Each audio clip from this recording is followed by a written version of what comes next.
Hi everyone, Purabi কিচেনে সবাইকে স্বাগত। এই সময় প্রচণ্ড গরম, আর এই গরমে প্রাণ ঠান্ডা করার মতো একটি রেসিপি, তা হচ্ছে ম্যাঙ্গো আইসক্রিম। তৈরি করাটাও অনেক সহজ, মাত্র 2টি উপকরণে তৈরি করে নিতে পারবেন। আমাদের বাচ্চারা প্রতিদিনই দোকান থেকে আইসক্রিম খাওয়ার বায়না করে, তাই বলছি দোকান থেকে না কিনে খুব সহজে বাসাতেই তৈরি করে নিতে পারবেন। কোনো রকম ঝামেলা ছাড়াই আম দিয়ে এই আইসক্রিমটা তৈরি করে নিতে পারবেন। তো চলুন দেখে নেই কীভাবে তৈরি করলাম। তার জন্য শুরুতে নিয়েছি একটি কাঁচা আম। আমটির বোটা ফেলে ভালো করে ধুয়ে সেদ্ধ করে নিতে হবে। তাই একটি প্রেসার কুকারে আধা কাপ পানি এবং একটি আম নিয়ে 2-3টি হুইসেল দিয়ে সেদ্ধ করে নেব। এতে করে সময়টা অনেক বেঁচে যাবে।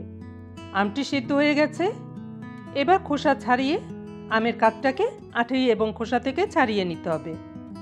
আপনারা সিদ্ধ করার আগেও আমটিকে ছিলে নিয়ে সিদ্ধ করে নিতে পারেন। এরপর সিদ্ধ করা কাঠগুলোকে চটকিয়ে নিতে হবে। আবার আমার মতো ব্লেন্ডার জগেও ব্লেন্ড করে নিতে পারেন। ব্লেন্ড করার আগে এর মধ্যে দিয়েছি খাবার পানি। এখানে পানিটা মেপে নিতে হবে।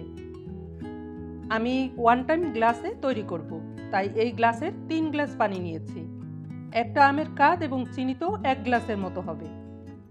মোট 4 গ্লাসে 4টা আইসক্রিম হবে। আর দিয়েছি বড় 1 চামচ চিনি। মিষ্টিটা আপনারা আপনাদের পছন্দ মতো কম বেশি করে বাড়িয়ে নিতে পারেন। সামান্য সাদা লবণ এবং আধা চা চামচ বিট লবণ। এরপরে ব্লেন্ড করে নিয়েছি। দেখুন বন্ধুরা, ব্লেন্ড করার পরে ঘনত্বটা ঠিক এরকম হবে। বেশি ঘন না আবার বেশি পাতলা। বেশি ঘন বা বেশি পাতলা হলে খেতে ভালো লাগবে না। তারপরে আমের এই জুসটাকে একটি ছাঁকনি দিয়ে 2টি বাটির মধ্যে হাফ হাফ করে ছেঁকে নিয়েছি। কারণ আমের মধ্যে যদি কোনো আঁশ বা গুটলি থাকে তাহলে সেটা ফেলে দিতে হবে।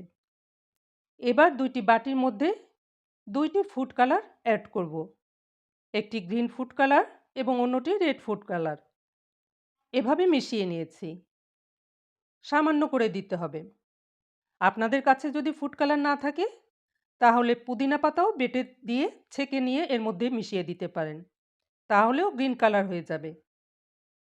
আবার কোনো কালার ছাড়াও করতে পারেন, তাহলেও স্বাদ একই রকম হবে। বাচ্চারা তো দোকানের মতো দেখতে চায়, তাই কালারটা দিতে পারেন, তবে কালারটা যেন ফুড কালার হয়। এরপরে গ্লাসগুলোতে ভরে নিয়েছি। যে কোনো স্টিলের বা অ্যালুমিনিয়ামের গ্লাস, কাপ অথবা মোল্ডেও তৈরি করতে পারেন। একদম ঠিক 4 গ্লাসই হয়েছে, কারণ পানিটা আমরা সেই মতো মেপে দিয়েছিলাম। কি সুন্দর লাগছে দেখতে। বাচ্চারা এটা পেলে মহা খুশি হয়ে যাবে। তারপরে এই গ্লাসগুলোকে ঢেকে দিতে হবে। তার জন্য নিয়েছি ফয়েল পেপার। এর পরিবর্তে প্লাস্টিকের পেপারও দিতে পারেন।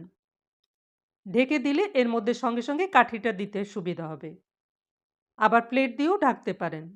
তাহলে ডিপ ফ্রিজে 2 ঘন্টা রাখার পরে আইসক্রিমটাকে বের করে কাঠিটা বসিয়ে আবারও ডিপ ফ্রিজে রেখে দিতে হবে। আমি পেপারটা দিয়ে মাঝে ছুরি দিয়ে সামান্য কেটে কাঠিটা বসিয়ে দিয়েছি। সবগুলো একইভাবে ঢেকে ডিপ ফ্রিজে রেখে দেব 6 থেকে 7 ঘন্টার জন্য। 6-7 ঘন্টা পরে ফ্রিজ থেকে বের করে নিয়েছি। এখন দেখিয়ে দিচ্ছি কেমন হয়েছে। দেখুন কতটা সুন্দর লাগছে, আর খেতে ভীষণ মজার। কাঁচা আম শেষ হওয়ার আগেই তৈরি করে নিন এই মজাদার ম্যাঙ্গো আইসক্রিম।